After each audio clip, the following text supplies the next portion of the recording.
You know that what is the most difficult task in this world? Let me tell you. It is to stay happy. खुश रहना बेहद मुश्किल है और किसी ने ये कहा है कि happiness is a choice. अगर आप खुश रहना चाहते हो तो आप खुश रह सकते हो, लेकिन सवाल ये है क्या खुश रहना इतना मुश्किल है? खुश होना मुश्किल नहीं है, खुश रहना बेहद मुश्किल है। खुश तो हम इजीली हो जाते हैं, जैसे कि मान लो हम खुश कब होते हैं? जब हमें कोई चीज चाहिए होती है और हमें मिल जाती है, या फिर जब एक स्टूडेंट के पर्सपेक्टिव से देखे तो कि उसने पिछले बार से इस बार ज्यादा अच्छा स्कोर किया, वो खुश हो गया। एक एम्प्लॉय के परसेप्शन से देखे तो उसको प्रमोशन मिल गया, उसकी सैलरी बढ़ गई। एक स्टॉक मार्केट पर्सन वाले नजरिए से अगर हम देखें तो वो रिटर्न अच्छा मिल गया है, खुश होना यही कहते हैं। अगर तुम ऐसे ग्रुप में हो जहाँ सब तुमसे ज्यादा परफॉर्म कर रहे हैं तो तुम नेचुरली खुद को लो फील करने लगते हो। इसीलिए नहीं क्योंकि तुम वीक हो, बल्कि इसलिए क्योंकि तुम उनसे खुद को कंपेयर कर रहे हो। कभी कभी प्रॉब्लम हम नहीं होती, प्रॉब्लम होता है तो बस हमारा जो कंपैरिजन है वो।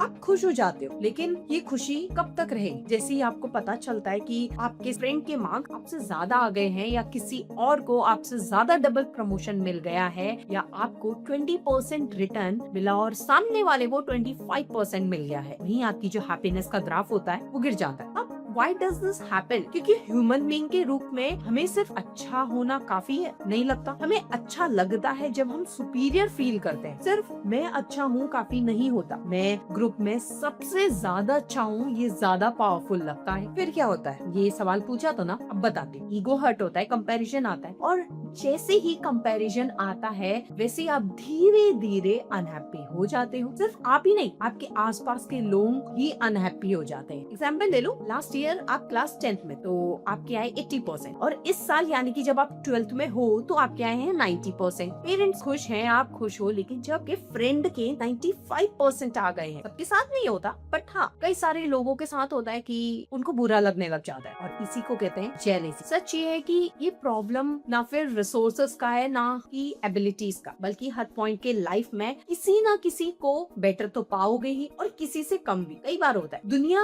वही की वही रह जाती है। जैसे कि अगर आप मुंबई में हो, कोई काम कर रहे हो सकता है कि दिल्ली में जो पर्सन बैठा है वो आपसे बेटर कर रहा है, लेकिन आप उसे जानते ही नहीं हो, इसीलिए आप उससे खुद को कंपेयर कर ही नहीं पाते हो। कंपैरिजन हमेशा से ही आपके आसपास के लोगों में होता रहता है, चाहे वो सिबलिंग्स हो, ऑफिस कलीग्स हो, या फिर कोई और। हर इंडियन फैमिली में एक चीज कॉमन होती है, कंपैरिजन। शर्मा जी का बेटा देखा, पड़ोस वाली आंटी की बेटी, कजन ने तो ये कर लिया, तुम क्या कर रहे हो? चाहे मार्क्स हो या जॉब, लुक्स हो या फिर कुछ और, इंडियन फैमिली में हमेशा कंपैरिजन आता नहीं है, लाया जा। और ये कंपैरिजन धीरे धीरे लोगों के अंदर से बहुत ही ज्यादा दुखी बना देता है। कंपैरिजन एक साइलेंट प्रेशर है। इसमें प्रॉब्लम ये नहीं होती है कि हम किसी और को देख रहे हैं, प्रॉब्लम ये होती है कि हम अपनी जर्नी भूल जाते हैं। जब हर दिन किसी और से अपनी लाइफ को कंपेयर होते हुए देखते हैं, खुद की वैल्यूज, नंबर, रैंक, अचीवमेंट्स में हम सीमित रह जाते हैं। हमें बुरा लगने लगता है और हम ये सोचने लगते हैं कि उसने ऐसा क्या किया है जो हम नहीं कर पाए, और फिर लोग सोचने लगते हैं मैं इनफ नहीं हो गया। और कई बार ये होता भी है कि मेरी मेहनत में क्या कमी रह गई, मैंने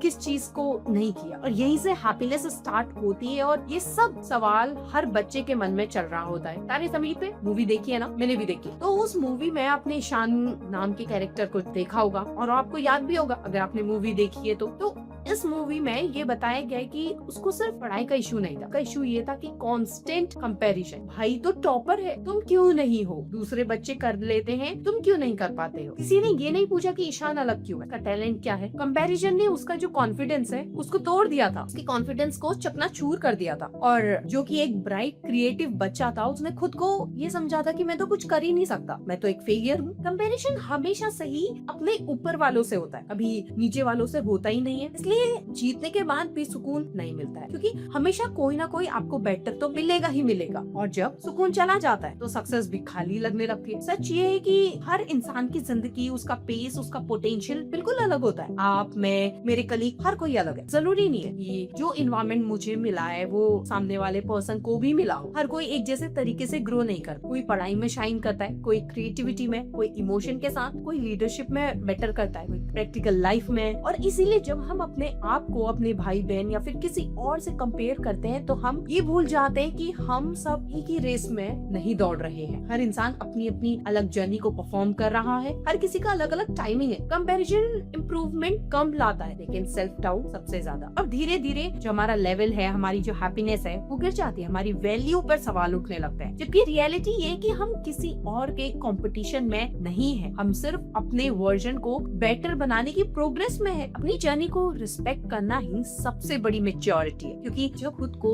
समझा लेते हो तब कंपैरिजन अपनी पावर आप खो देते हो। साइकोलॉजी में सोशल कंपैरिजन थ्योरी, ये एक थ्योरी है जो बताती है कि इंसान नेचुरली अपनी एबिलिटीज, सक्सेस, स्टेटस को दूसरों से कंपेयर करता है। ये कंपैरिजन ही हमारी सेल्फ स्टीम, इमोशन, बिहेवियर को काफी हद तक अफेक्ट करता है। जब हम अपवर्ड कंपैरिजन करते हैं, मतलब हम उन लोगों से अपना कंपैरिजन करेंगे जो हमसे ज्यादा बेटर परफॉर्म कर रहे हैं, यानी कि अपवर्ड कंपैरिजन। तो शुरू में वो थोड़ा मोटिवेटिंग सा लगता है, ओके, लेकिन ज्यादातर केसेस में ये बताया गया है कि सेल्फ स्टीम कम हो जाता है, जेलेसी आती है, डिससैटिस्फैक्शन फील होता है और अंदर से नेगेटिव इमोशंस हमारे बढ़ने लगते हैं। तो क्या लगता है आपके साथ भी यही होता है? साइकोलॉजी की एक और जो कॉन्सेप्ट है वो ये कहता है कि फ्रॉग पॉन्ड इफेक्ट। इस कॉन्सेप्ट में रिसर्चर्स ये बताते हैं कि जब तुम खुद को हाई अचीविंग पीयर्स के बीच रखते हो, जहाँ सब लोग फास्ट ग्रो कर रहे होते हैं, तुम क्या करते हो? आउट परफॉर्म कर रहे होते हो, यानी कि अपनी वैल्यूज को कम समझने लगते हो, खुद को लेस कैपेबल फील करते हो, अनहैप्पी, डिस्करेज हो जाता है और कभी कभी तो अपनी एस्पिरेशंस को भी लो कर देते हो। तो बात सिंपल है, प्रॉब्लम ये नहीं है कि हम कमजोर है, प्रॉब्लम ये है कि हम गलत जगह देख रहे हैं। कंपैरिजन हमारी जो खुशी है उसको छीन लेता है, क्योंकि ये हमें ये भुला देता है कि हम कितनी दूर आ चुके हैं। हर किसी की लाइफ का पेस, पर्पस, एनवायरनमेंट सब कुछ अलग होता है और हर किसी की जर्नी यूनिक होती है और हर बंदा और हर बच्चा कहीं ना कहीं यूनिक होता है अपनी लाइफ में और बाकियों की जिंदगी में भी, क्योंकि हर किसी के पास एक स्पेशल क्वालिटी होती है, एक यूनिकनेस होती है। और जब हम अपनी लाइफ को किसी और के स्कोर बोर्ड से मेजर करते हैं तब तक हम कभी सेटिस्फाई हो ही नहीं पाएंगे, क्योंकि इस दुनिया में हमेशा से कोई ना कोई आपसे आगे आपको मिलेगा ही और ये रेस कभी खत्म होगी ही नहीं। खुशी कंपैरिजन में नहीं है, खुशी एक्सेप्टेंस, अवेयरनेस और ग्रेटिट्यूड में है। जब आप अपनी ग्रोथ को देखना शुरू कर देते हो, अपनी जर्नी को रिस्पेक्ट करना सीख लेते हो और आप खुद से ये कह पाते हो मैं तो अपनी जगह ठीक हूँ, तब कंपैरिजन की जो पावर है वो खत्म हो जाती है। याद रखो कि तुम किसी के कंपटीशन में नहीं हो, तुम सिर्फ अपने